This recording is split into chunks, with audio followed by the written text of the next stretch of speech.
Now, in order to properly discuss the Commonwealth, we need to first understand its ties to the British Empire.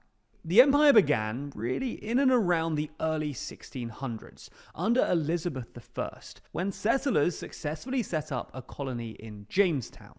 It would then expand massively, at its peak covering around 13.71 million square miles, or roughly a quarter of the world's total land area. Now, many of the colonies were obviously brutally oppressed and had little opportunity for self-governance.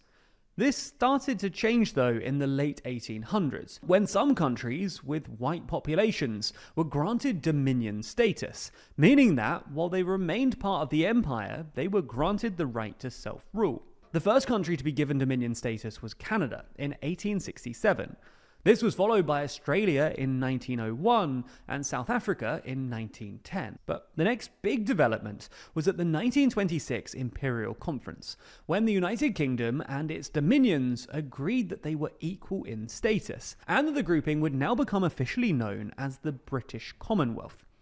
The 1931 Statute of Westminster implemented this decision and granted more autonomy to the dominions.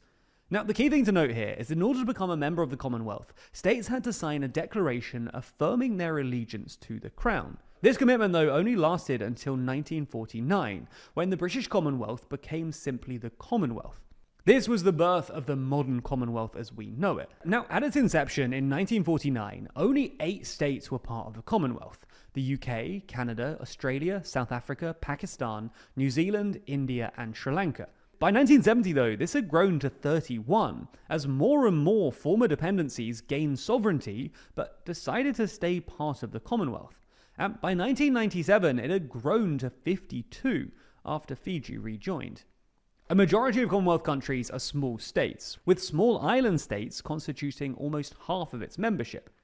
Now, you probably expect the Commonwealth membership to shrink a bit over time, as Britain's colonial ties fade into the past and former colonies withdraw. However, that's not what's happened. In fact, it's actually grown, and in 1995, Mozambique became the first country to join that had never previously been part of the British Empire. They were followed by Rwanda in 2009, then Gabon and Togo in 2022, taking the total number of Commonwealth countries to 56 today. On top of this, South Sudan, Madagascar, Yemen, Algeria, Suriname, Burundi, and the unrecognized state of Somaliland, which used to be the British Protectorate of Somalia, have all expressed an interest in joining at some point in the past decade or so. Zimbabwe also applied to join in 2018, having withdrawn in 2003 after the Commonwealth disputed the results of the 2002 presidential election.